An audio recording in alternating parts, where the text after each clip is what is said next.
The alarm bells rang across New Eden Colony like thunder on a quiet morning. Captain James Mitchell jumped from his chair in the command center and ran to the main screen. Red lights flashed everywhere as the computer showed something big falling from the sky. "What do we have, Tom?" James asked his communications officer. Tom looked up from his screen with wide eyes. "Something crashed in Sector 7, sir. The readings are strange. Very strange." James grabbed his jacket and called his emergency team. "Lisa, Anna, get your gear. We have a crash site to check. Dr. Lisa Parker was already putting on her field equipment when James found her. She was the colony's best scientist when it came to studying alien life forms. Her blonde hair was tied back tight, and her blue eyes showed excitement mixed with worry. "Any idea what crashed?" she asked while checking her scanner. "Not yet. But the energy readings are unlike anything we have seen before," James replied. "Security." Chief Anna Brooks joined them at the transport vehicle. She was a tall woman with dark skin and strong arms from years of military training. Her hand rested on her weapon as always. "Could be dangerous," Anna said. "We should bring more people." James shook his head. "Let us see what we are dealing with first. If we need backup, we will call for it." The transport flew over the green hills of New Eden toward the crash site. The colony was one of humanity's newest homes among the stars. Families had come here to build a better life away from the crowded planets near Earth. The air was clean, the land was good for farming, and most days were peaceful. Today was not one of those peaceful days. When they reached Sector 7, James could not believe what he saw. A massive ship had crashed into the ground, leaving a deep hole in the earth. The ship was not like any human vessel. Its surface looked almost alive, with curves and ridges that seemed to breathe. Dark purple and black colors covered the hull. "My God," Lisa whispered. "That is not human technology." Anna pulled out her scanner and frowned. "I am getting life signs. Something is still alive in there." James felt his stomach drop. In all his years of space travel, he knew there was only one type of ship that looked like this. Only one species in the galaxy grew their ships instead of building them. "Vorthak," he said quietly. Lisa and Anna both stared at him.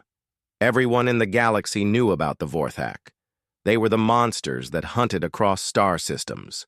They were bigger than buildings when fully grown, and they killed everything they met. No one had ever seen a Vorthak ship this small before. "That is impossible," Anna said.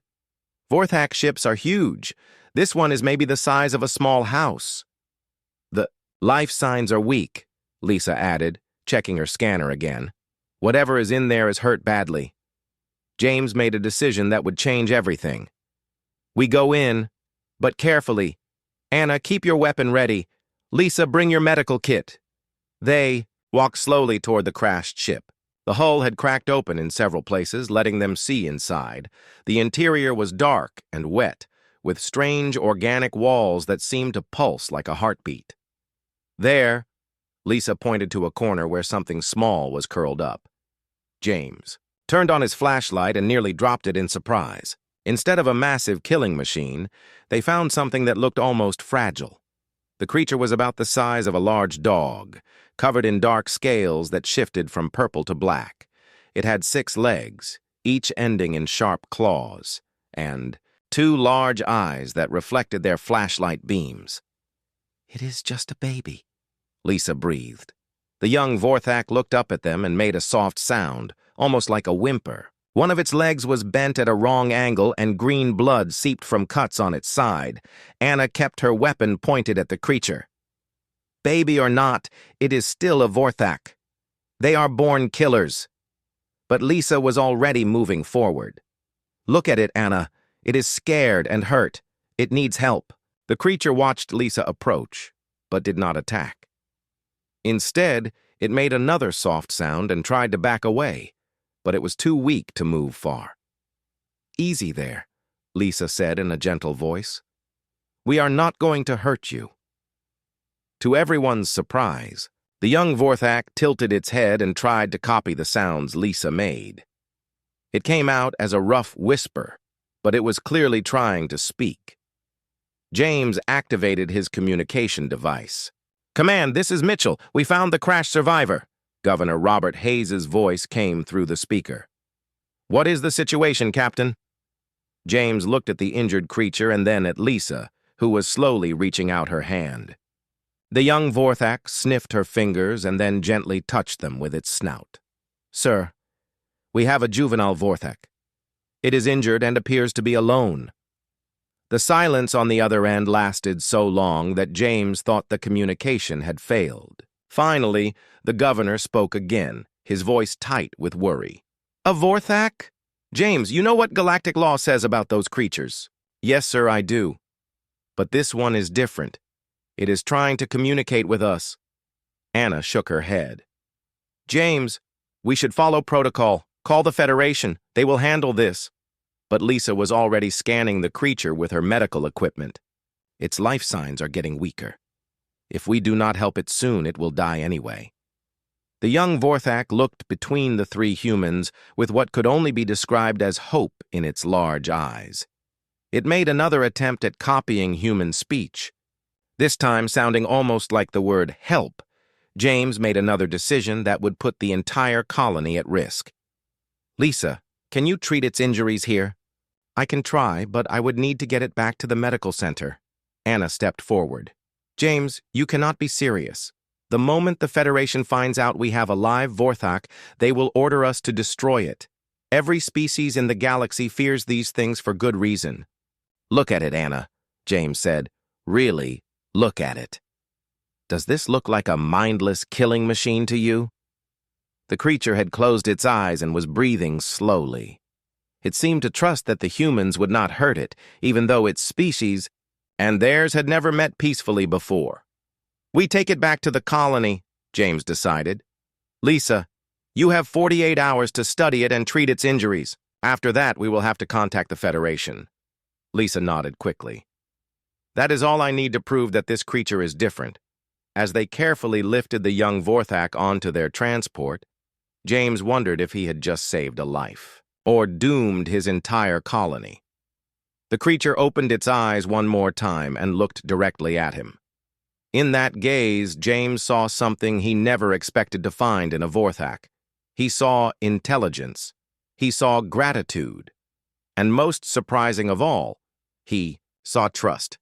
The medical center on New Eden Colony had never held anything like the young Vorthak. Dr. Lisa Parker worked quickly to set up a secure area where she could treat the creature without risking the safety of other patients.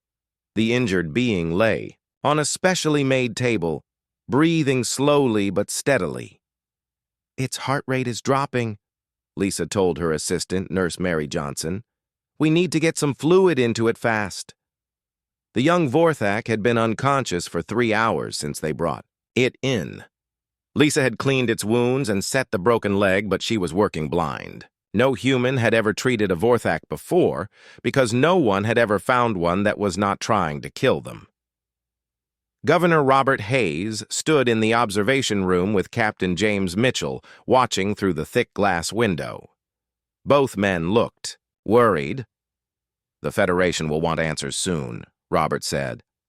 "How long can we keep this quiet?" James checked his watch. "Maybe 6 more hours before someone notices the crash site.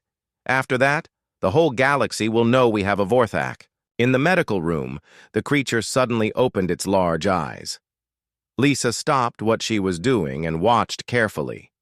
The young Vorthak looked around the room slowly, taking in the white walls, the bright lights, and the strange machines. "Hello, there," Lisa said softly. "You are safe now." The creature turned its head toward her voice. Its eyes were not the cold, empty gaze that adult Vorthak were known for. Instead, they seemed curious and intelligent. The young being tried to sit up but winced in pain from its injuries. "Easy now," Lisa said, gently placing her hand on the creature's shoulder. "You need to rest." To her amazement, the young Vorthak relaxed at her touch. It made a soft clicking sound and then tried to copy her words. Safe, it said, though the word came out rough and strange. Lisa felt her heart skip. Mary, did you hear that? It is trying to talk. Nurse Johnson had backed away when the creature woke up, but now she stepped closer. I have never heard of a Vorthak speaking before. The creature looked at Mary and repeated the word. Safe. Over the next few hours, Lisa began simple tests. She would point to objects and say their names. The young Vorthak would watch her mouth carefully and then try to make the same sounds. It learned the words for light, water, and hand within the first hour. Security Chief Anna Brooks entered the medical center with a concerned expression. She had been checking the news feeds from other colonies and Federation stations. We have a problem, Anna told James and Robert. 3 different alien species have already detected the crash. They are demanding to know what happened. Robert rubbed his forehead. What kind of demands? The Zentari Empire is sending a warship to investigate. The Kelnar Republic is threatening to cut all trade with us. And the Orvani Confederation is calling for an immediate Federation inspection. James looked through the window at Lisa, working with the young Vorthak. The creature was now trying to say the word friend while pointing at Lisa. They are scared, James said. The whole galaxy is terrified of Vorthak, and they think we are crazy for keeping one alive. Anna nodded. Can you blame them? Adult Vorthak have destroyed entire space stations. They hunt across multiple star systems and kill everything they find. But look at this one, Robert said, pointing at the medical room. It is not acting like a killer. In the room below, Lisa was showing the young Vorthak pictures on her tablet. She displayed images of different animals from Earth and other planets. The creature would look at each picture and try to make sounds that matched what it thought the animals would sound like. When Lisa showed it a picture of a cat, the young Vorthak made a soft purring sound. When she showed it a bird, it tried to whistle. The creature seemed to understand that different beings made different sounds. Look at this, Lisa called up to the observation room. She had connected her tablet to the speakers so everyone could hear. She pointed to herself and said, clearly, Lisa. The young Vorthak looked at her carefully and then said, Lisa. The word was much clearer than its first attempts at speech. Then Lisa pointed at the creature and asked, What is your name? The young being tilted its head and made a series of clicking and whistling sounds. It was too complex for human voices to copy. I think I will call you Echo, Lisa said, because you copy the sounds we make. The creature seemed to like this name. It pointed at itself and said, Echo. Dr. William Foster arrived at the colony that evening with a team of Federation scientists.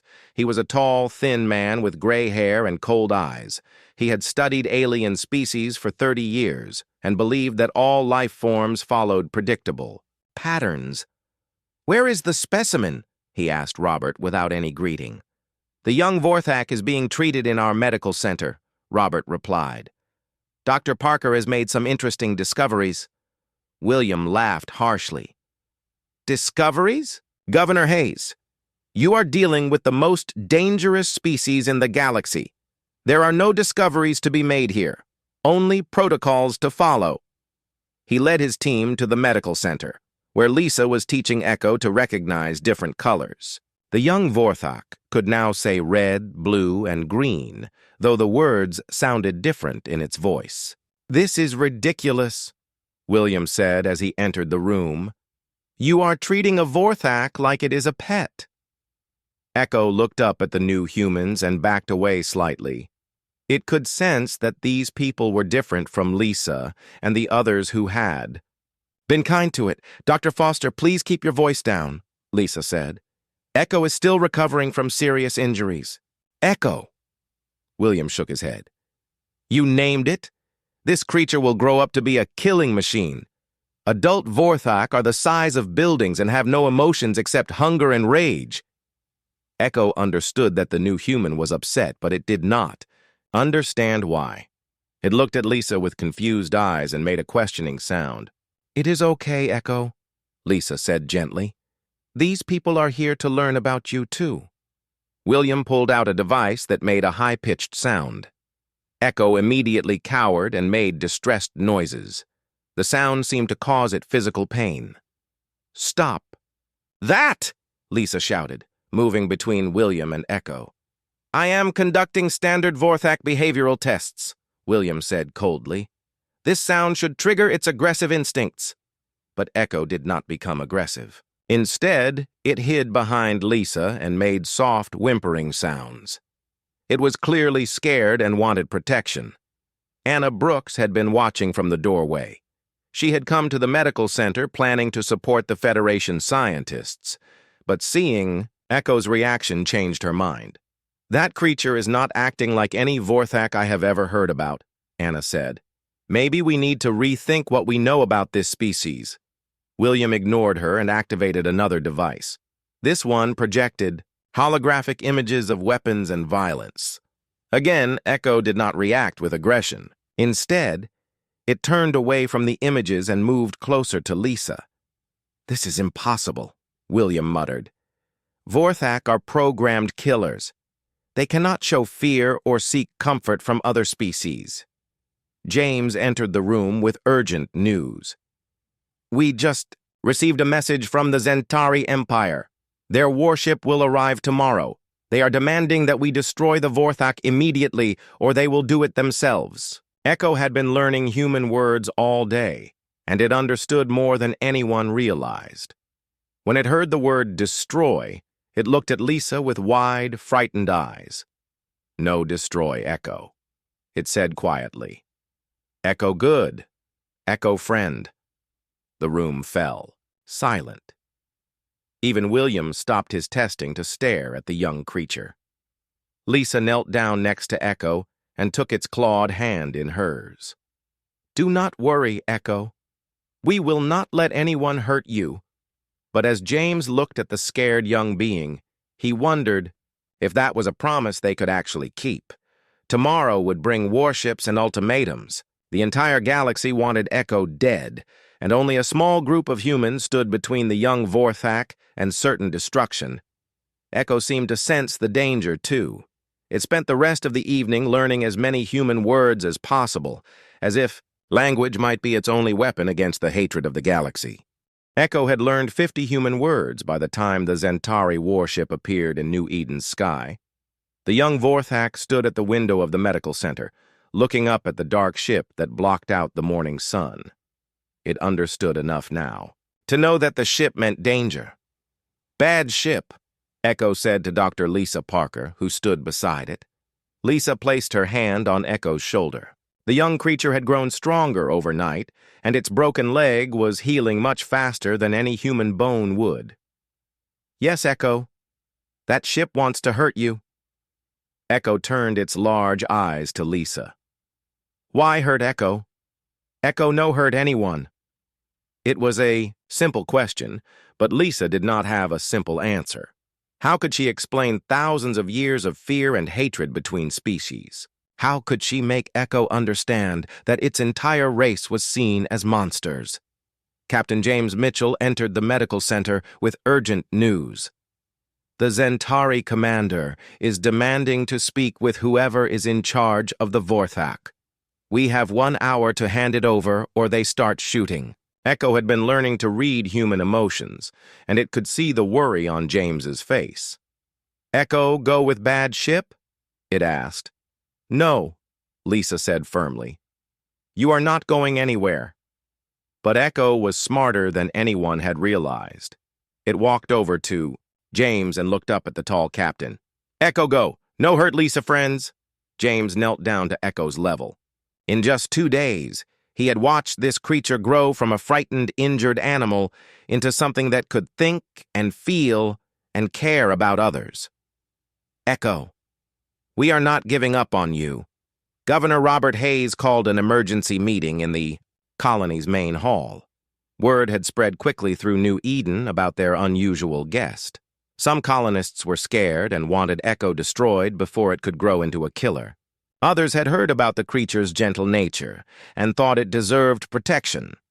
Engineer David Cooper was one of the people who supported helping Echo. He had been studying the wreckage of the Vorthak ship and made some amazing discoveries. "This ship is not built like our ships," David told the meeting. "It is grown. The walls, the controls, even the engine, they are all alive. And somehow, Echo knows how all of it works." David had spent the morning with Echo at the crash site.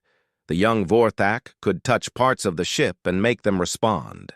Lights would turn on, damaged sections would try to heal themselves, and the ship's computer would activate. "Show them," David said to Echo, who had been brought to the meeting despite the protests of some colonists. Echo walked over to a piece of the ship that David had brought inside. It placed its clawed hand on the organic surface, and immediately the piece began to glow with soft blue light. Strange symbols appeared in the air above it. "Echo's people make ships grow like plants," the young creature explained in its improving human speech. "Echo know how. Echo teach humans if humans want." The room erupted in excited whispers. The technology that Echo was offering could change everything for humanity. Ships that could heal themselves, grow larger when needed, and travel faster than anything humans had ever built. Dr. William Foster stood up angrily. "This is exactly why Vorthak are so dangerous. They use their technology to trick other species before they attack." But Echo looked confused by the accusation. "Echo no trick. Echo share. Friends share things." Security Chief Anna Brooks had been watching Echo carefully for 3 days. She had started as the creature's biggest opponent, but she was beginning to change her mind. "Dr. Foster," Anna said, "I have seen this creature interact with dozens of people. It has never shown aggression, even when it was scared or in pain. Maybe we need to consider that Echo is different." "Different?" William laughed harshly. "Vorthak cannot be different. They are biological weapons created by evolution to hunt and kill." Echo had been learning about human emotions, and it could see that William was angry and scared. The young creature walked over to the Federation scientist slowly and carefully. "Why William scared of Echo?" it asked in its gentle voice. William stepped back. "I am not scared. I am being logical." Echo see fear in William's eyes. The young Vorthak continued. "Echo no want William scared. What Echo do to help William not scared?" For a moment, William did not know what to say. No one had ever told him that a Vorthak cared about human feelings. The meeting was interrupted by alarms. The Zentari warship was moving closer to the colony, and its weapons were powering up. Captain James got on the radio to speak with the alien commander. "This is Captain Mitchell of New Eden Colony. We are willing to discuss the situation." The Zentari commander's voice was cold and mechanical through the translator. "There is nothing to discuss, human. You have violated galactic law by harboring a Vorthak. Surrender the creature immediately, or we will destroy your entire colony." Echo listened to this conversation and understood what was happening. It walked over to James and tugged on his sleeve. "Echo go to bad ship," it said quietly. "Save human friends." Lisa knelt down and hugged Echo gently. "We are not letting you go, Echo. You are part of our family now." "Family?" Echo repeated. It had learned the word but was still understanding what it meant. "Yes," Lisa said. "Family means people who love each other and protect each other." Echo's eyes grew bright with understanding. "Echo love Lisa. Echo love James. Echo love Anna. Echo love David. All humans family now." It was then that something unexpected happened. The colony's early warning system detected movement in the nearby forest. Something large was approaching fast.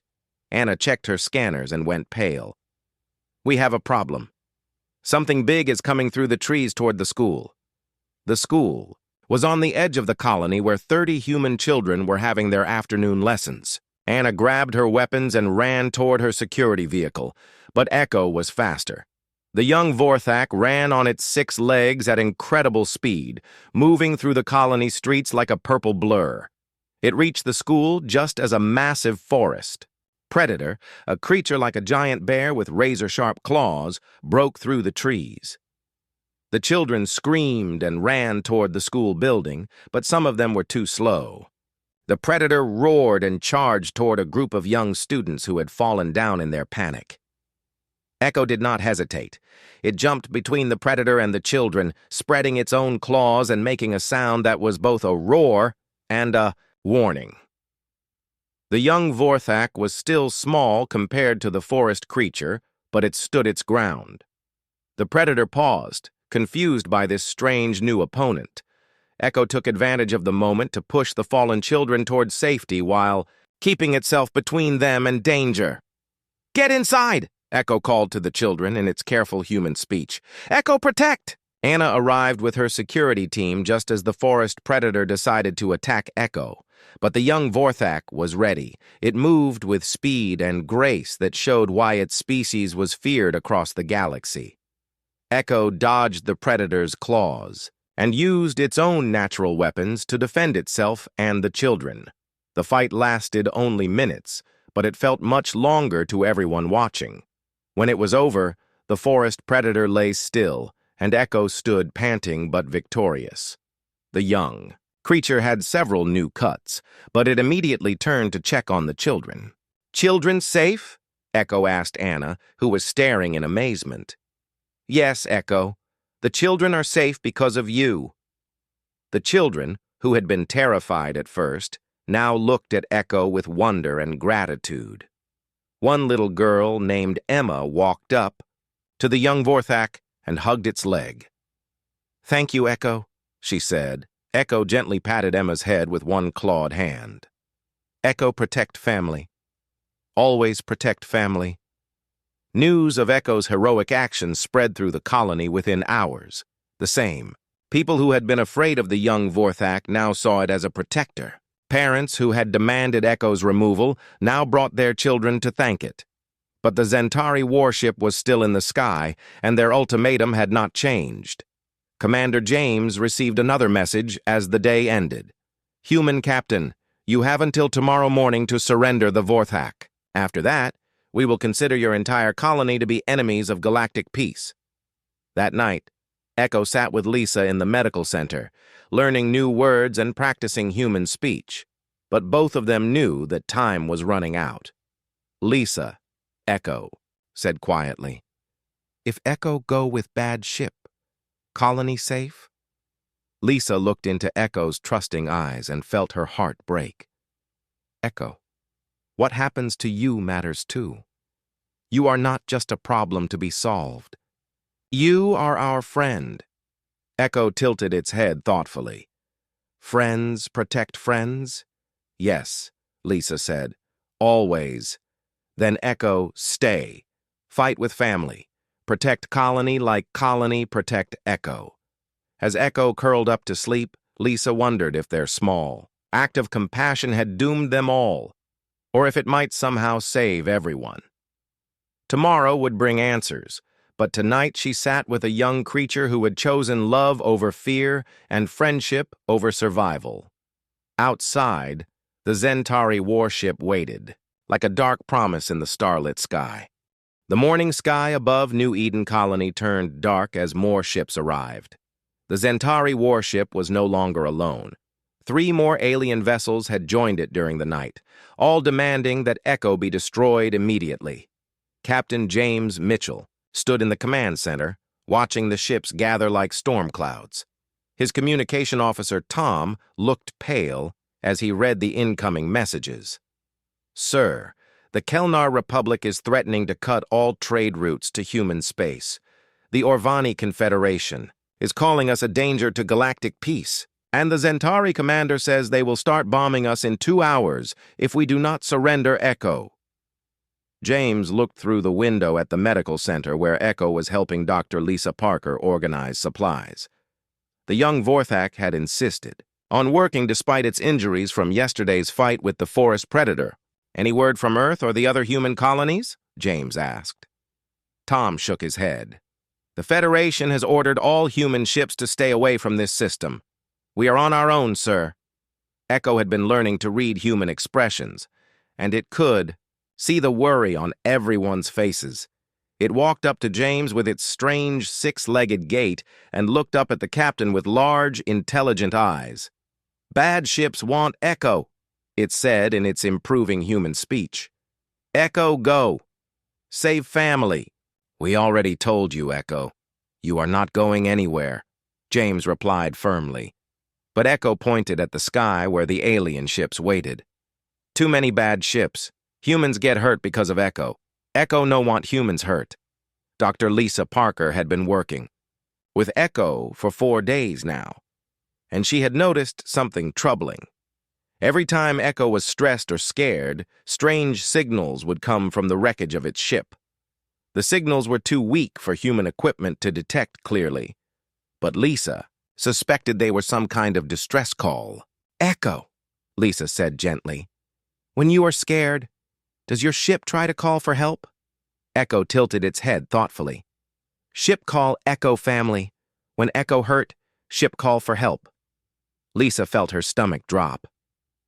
Echo, are there other Vorthak coming? Here? Maybe, Echo said quietly. Echo ship very hurt. Maybe call too loud. Security Chief Anna Brooks had been monitoring space traffic around New Eden. She burst into the command center with urgent news. James, we have a big problem. Long. Range sensors are picking up massive energy signatures heading this way. Something huge is coming, and it will be here in less than 6 hours. James felt his blood turn cold. If adult Vorthak were coming to New Eden, the alien warships in orbit would not just destroy the colony. They would glass the entire planet to make sure nothing survived. Echo seemed to understand what this meant, too. It made soft, clicking sounds that Lisa had learned meant it was thinking hard about something. Echo need talk to ship, it said finally. Engineer David Cooper had been studying Echo's technology, and he had set up a communication link between Echo and the crashed vessel. When Echo touched the control interface, symbols appeared in the air and strange sounds filled the room. What is it saying? James asked. Echo listened carefully to the signals from its ship. Its large eyes grew wider as it understood the message. Adult Echo people coming, it said. They hurt. They sick. Ship tell them Echo here, Echo safe. Lisa knelt down beside Echo. Sick? What kind of sick? Echo struggled to find the right human words. Inside sickness. Make Echo people angry all time. Make them hurt everything. No can stop. David looked up from his equipment. Echo, are you saying that adult Vorthak are controlled by some kind of parasite or disease? Yes, Echo said, relieved that someone understood. Bad tiny things in brain. Make Echo people forget how to be good. Make them only want to hunt and kill. This revelation changed everything. If Echo was telling the truth, then the galaxy's greatest monsters were actually victims of a biological infection. Why are you not sick like the adults? Lisa asked. Echo pointed to its chest. Echo born different. Echo body fight bad tiny things. Echo clean.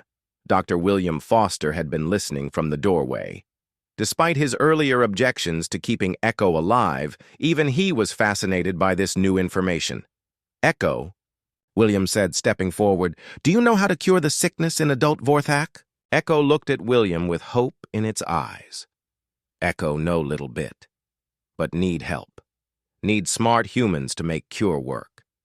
James made a decision that would either save or doom them all. Lisa, William, David, you have 5 hours to work with Echo and figure out how to cure adult Vorthak. If we can heal them instead of fighting them, maybe we can save everyone. The next few hours were the most intense of everyone's lives. Echo shared everything it knew about Vorthak biology, while the human scientists worked to understand the parasite that was driving the species insane. The infection attacks the emotional centers of the brain, Lisa explained as she studied echoes, drawings, and descriptions. It makes them incapable of feeling anything except rage and hunger. David was working on a way to broadcast the cure using Echo's ship technology. If we can reach the adult Vorthak while they are still in space, maybe we can cure them before they attack. Echo watched the humans work with amazement. Humans very smart. Echo family very good at fixing problems. But time was running out. The alien warships in orbit were getting impatient, and their weapons were fully charged. The approaching adult Vorthak were less than 2 hours away. "We have one chance," James announced. "Echo, can you connect your mind directly to the ship's communication system?" Echo nodded. "Yes, but dangerous.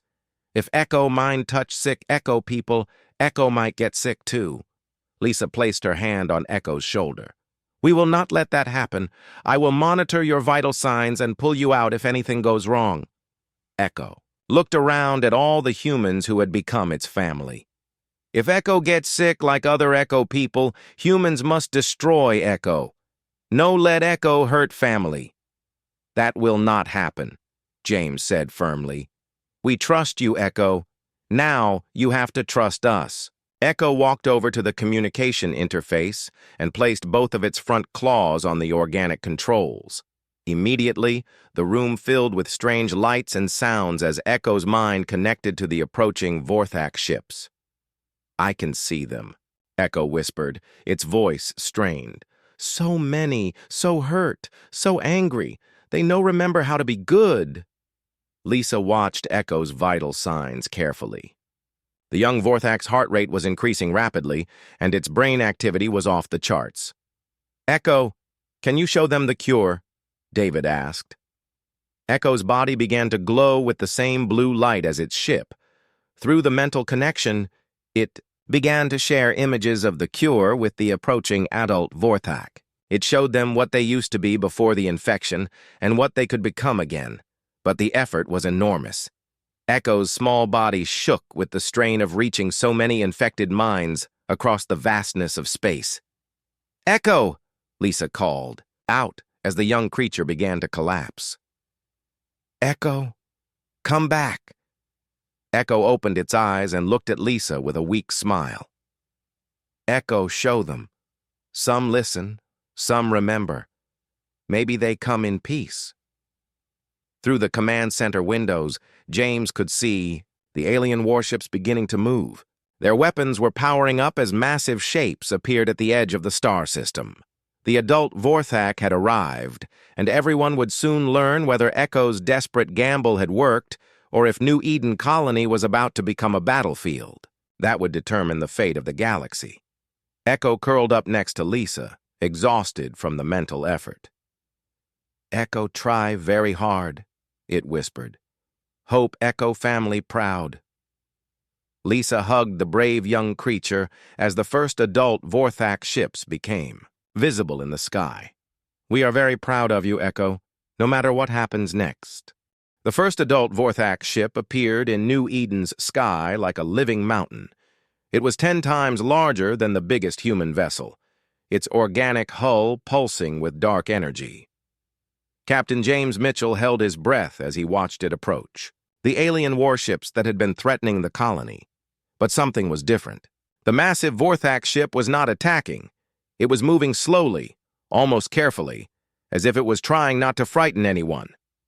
"Sir," Communications Officer Tom called out, "we are receiving a signal from the Vorthak ship. It is trying to communicate."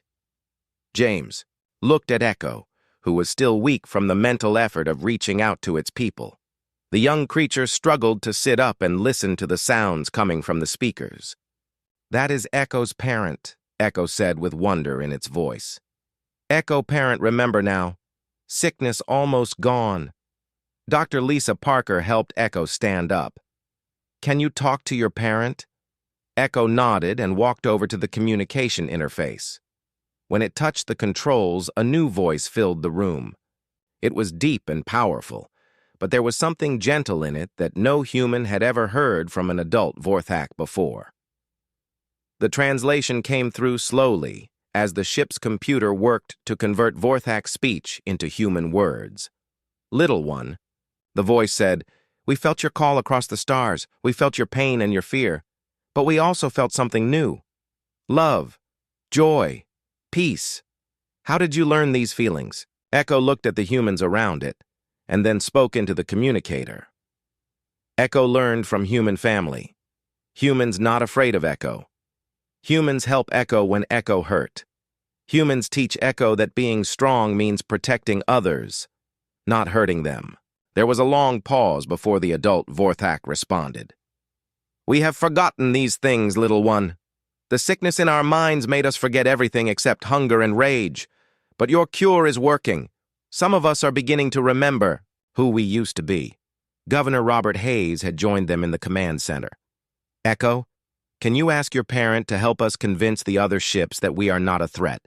Echo translated the request, and soon the massive Vorthak ship was moving toward the alien warships. The Zentari commander immediately opened communications, his voice filled with panic. "Human colony, what have you done? You have brought more. Monsters here!" But the adult Vorthak ship sent its own message to all the vessels in the system. When the translation came through, everyone was shocked by what they heard. "Ships of the galaxy," the Vorthak voice said. "We come in peace. We have been sick for many generations, driven mad by a parasite that infected our species long ago. But these humans and our offspring have shown us a cure. We no longer wish to fight. We wish to heal." The Zentari commander's response was immediate and angry. "Lies! Vorthak cannot be trusted. We will destroy all of you before you can spread across the galaxy again." The alien warships began charging their weapons, preparing to fire on both the Vorthak ship and New Eden colony. But something unexpected happened. 2 more adult Vorthak ships appeared, then 5 more, then a dozen.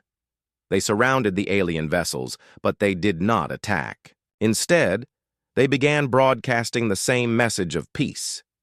Echo was working frantically at the communication station, helping its cured relatives coordinate with each other. "More Echo people coming," it told the humans. "Echo parent tell them about cure. They want to be good again." Dr. William Foster had been studying the data that Echo shared about the parasite infection. "This is incredible," he told Lisa. According to Echo's biological memories, the Vorthak were once one of the most peaceful species in the galaxy. They were explorers and healers before the infection turned them into killers. Lisa was monitoring the signals between the Vorthak ships. They are sharing the cure with each other. Each ship that gets healed is spreading it to others. Engineer David Cooper was tracking the larger galactic situation. "James, we have a problem. The Federation is mobilizing a massive fleet. They think we have started some kind of Vorthak uprising. They are planning to destroy this entire system." Echo overheard this and looked terrified. "No. Echo people just want to be good again. No want fight anymore." The young Vorthak turned to its parent's ship and began sending urgent messages. The response came back quickly, and Echo translated for the humans. "Echo parent says other Echo people will go away if that makes Federation feel safe. They no want more fighting. They just want chance to heal and be good." James felt his heart break for these creatures who had been monsters for so long that the galaxy could not imagine them as anything else. "Echo, tell your parent that some humans believe in second chances. We want to help your people heal." Over the next several hours, something amazing happened. More and more Vorthak ships arrived, but instead of forming an invasion fleet, they were creating a healing network. Each cured ship would help cure others, and the parasite that had turned them into killers was slowly being destroyed. Echo worked tirelessly as a translator between its people and the humans. The young creature was exhausted, but it refused to rest. "Echo must help," it said when Lisa tried to make it take a break. "Echo people need to learn how to be good again." The alien warships that had come to destroy Echo were now facing a difficult choice. The Vorthak ships outnumbered them 50-1, but the massive creatures were not attacking. They were just floating peacefully in space, occasionally sending messages about wanting to make peace. The Zentari commander finally contacted New Eden Colony directly. "Human Captain, what is happening here? Our sensors show that the Vorthak ships are different somehow." James decided to be completely honest. "Commander, we discovered that adult Vorthak are infected with a biological parasite that drives them insane. The young Vorthak we rescued showed us how to cure the infection. These ships contain healed Vorthak who no longer want to fight." "That is impossible," the Zentari commander replied. "Vorthak are natural-born killers." Echo had been listening to this conversation and had asked James if it could speak to the alien commander. When James agreed, Echo's voice went out over the communication system. "Zentari commander," Echo said in its careful human speech. "Echo understand why you scared. Echo people hurt many beings for long time. But Echo people sick. Now Echo people getting better. Echo promise no more hurting if you give chance." There was a long silence before the Zentari commander responded. "You are the young Vorthak that the humans rescued?" "Yes," Echo replied. "Humans save Echo life. Humans teach Echo that family means caring for each other. Now Echo teach other Echo people same thing." Dr. Lisa Parker took over the communication. "Commander, I have been studying this young Vorthak for 5 days. It has shown nothing but intelligence, compassion, and a desire to protect others.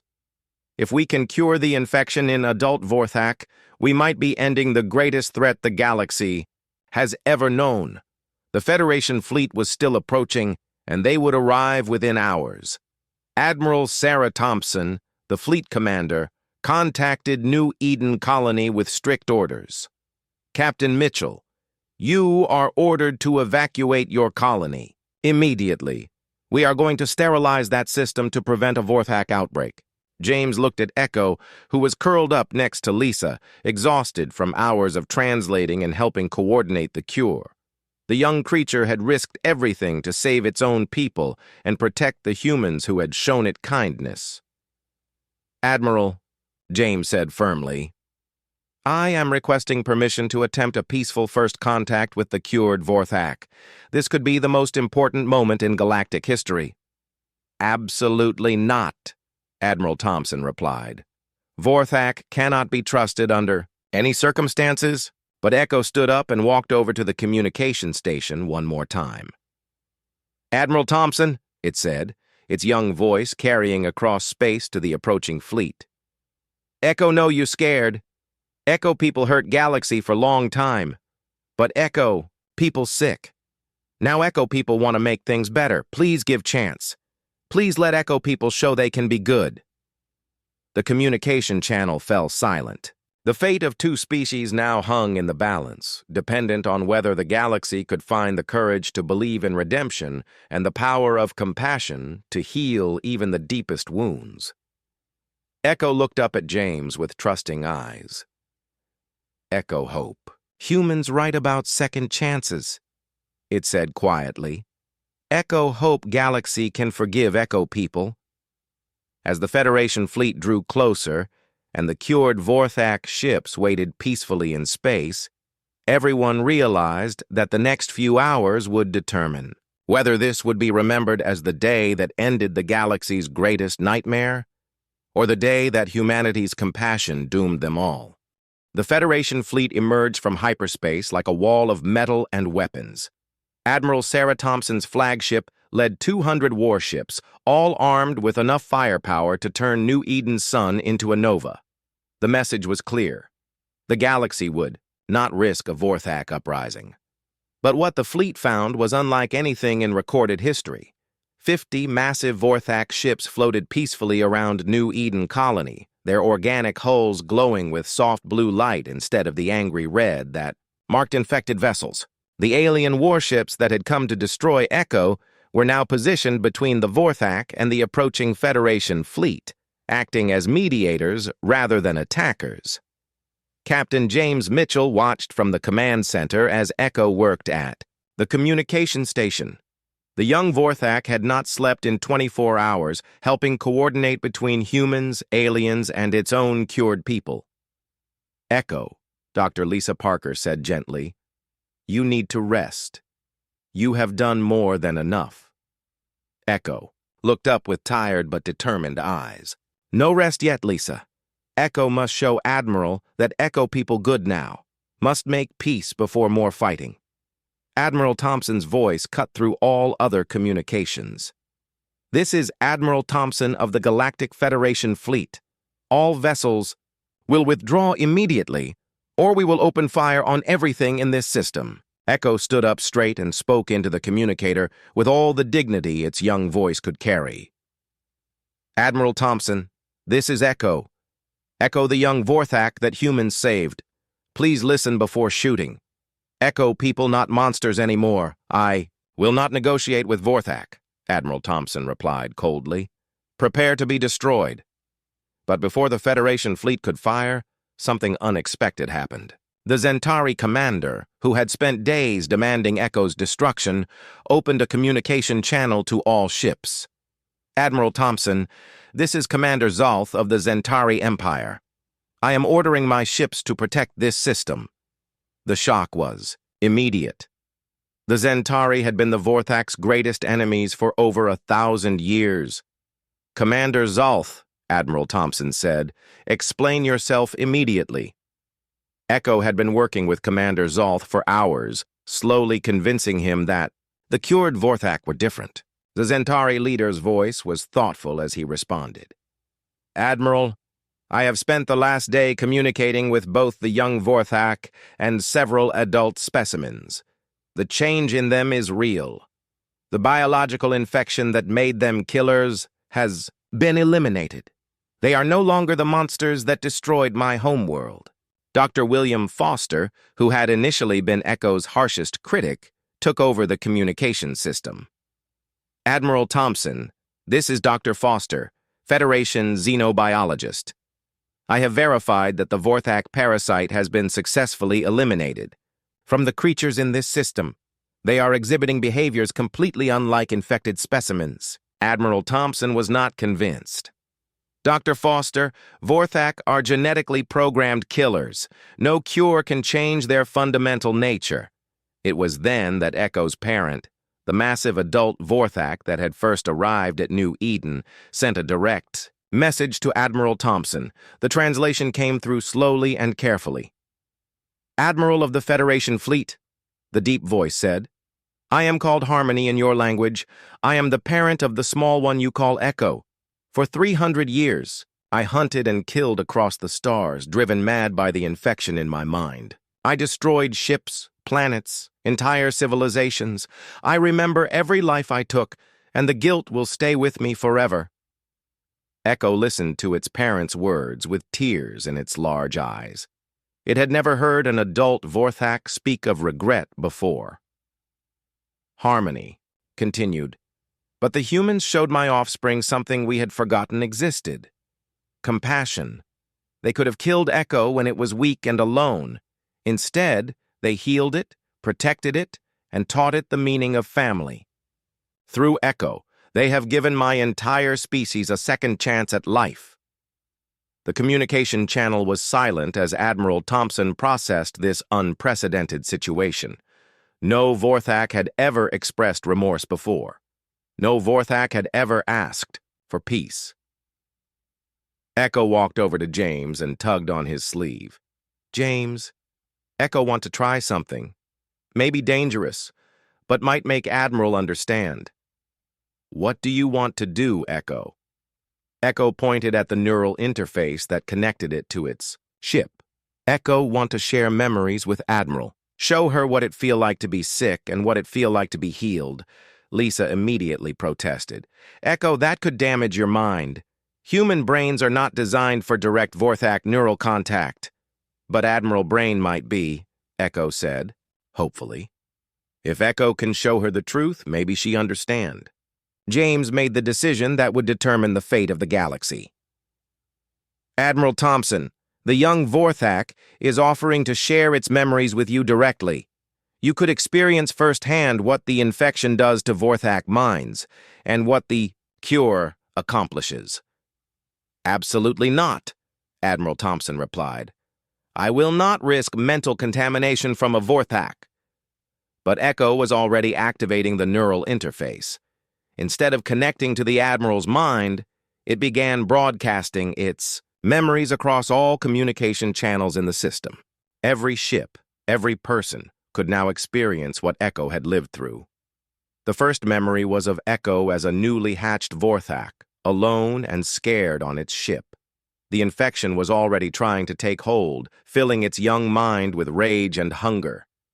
But something in Echo was different, stronger. It fought against the parasite's influence.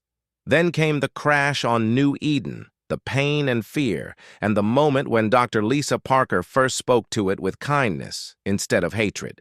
Every person watching could feel Echo's amazement at discovering that other beings could care about it without wanting anything in return. The memories continued through Echo's time with the humans, learning language, making friends, protecting the children from the forest predator, and finally the desperate effort to cure its own people. But the most powerful memory was Echo's first contact with its parent after the cure worked. For the first time in 3 centuries, Harmony was free from the parasite's control. The joy, relief, and love that Echo felt in that moment brought tears to eyes across dozens of ships. When the memory sharing ended, the communication channels remained silent for long minutes. Finally, Admiral Thompson spoke, and her voice was different than before. "Echo," she said quietly. "I felt what you felt. I experienced the infection trying to control your mind, and I felt the peace when it was gone. Is this really what your people have suffered for so long?" "Yes, Admiral," Echo replied. "Echo people not born evil. Echo people made sick. Now Echo people getting better, learning to be good again." Admiral Thompson made a decision that changed galactic history. "All Federation ships, stand down. Repeat, all ships stand down. We are going to attempt peaceful first contact with the cured Vorthak." Over the next several hours, representatives from every major galactic power came aboard New Eden Colony to meet with Echo and its parent Harmony. What they found challenged everything they thought they knew about the universe's most feared species. Harmony was enormous, with claws that could tear through starship hulls and teeth that could bite through metal. But when it spoke, its words were gentle and thoughtful. When Echo introduced the human scientists as its family, Harmony bowed its massive head in respect. "Humans of New Eden," Harmony said, "you saved my child when you could have destroyed it. You showed mercy when my species has shown none. How can we ever repay such kindness?" Governor Robert Hayes, representing the colony, gave an answer that would reshape galactic civilization. "By helping us build a better future for all species, by proving that enemies can become friends and that understanding is stronger than fear." Dr. Lisa Parker was officially appointed as the first human ambassador to the Vorthak species. Echo chose to remain on New Eden, serving as a cultural bridge between humans and its own people. Engineer David Cooper began working with Vorthak biotechnology, leading to advances in space travel that would allow exploration of distant galaxies. The living ships that Vorthak grew could heal themselves and adapt to any environment. Security Chief Anna Brooks established the first joint human-Vorthak security force, with both species working together to protect peaceful worlds from the few Vorthak who remained infected and had not yet been reached by the cure. Captain James Mitchell was promoted to lead the Peaceful Contact Initiative, a new Federation program dedicated to resolving conflicts through understanding rather than warfare. Echo grew larger and stronger, but it remained gentle and curious. It spent its days teaching young humans about Vorthak culture while learning more about human art, music, and literature. The young creature had discovered that it loved human poetry and had begun writing verses of its own. 1 year after the crisis at New Eden, Echo stood in the colony's Central Park with Lisa, watching human and Vorthak children play together. The sight would have been impossible to imagine just months before. "Lisa," Echo said, its speech now as clear as any human's. Echo glad humans. Not give up on Echo. Echo glad humans teach Echo about love. Lisa smiled and put her arm around her unusual friend. We learned just as much from you, Echo. You taught us that sometimes the most important thing we can do is choose compassion over fear. Echo pointed at the sky where human and Vorthak ships traveled together, exploring new worlds and spreading the cure to infected Vorthak throughout the galaxy. Look, Lisa. No more lonely ships. No more scared people. Everyone has family now. As the sun set over New Eden Colony, painting the sky in brilliant colors, Echo and Lisa watched their two species work together to build something neither could have achieved alone. A future where understanding conquered hatred, where healing was stronger than revenge, and where love truly could transform the galaxy. The apex predator's offspring had been rejected by all except compassionate humans. But in saving one small creature, humanity had saved an entire species and discovered that their greatest strength was not their technology or their weapons, but their willingness to see the good in others, even when the rest of the galaxy had given up hope. Echo had taught them that family was not about species or biology. Family was about choosing to care for each other, no matter how different they might be. And in the vast darkness of space, that was the brightest light of all.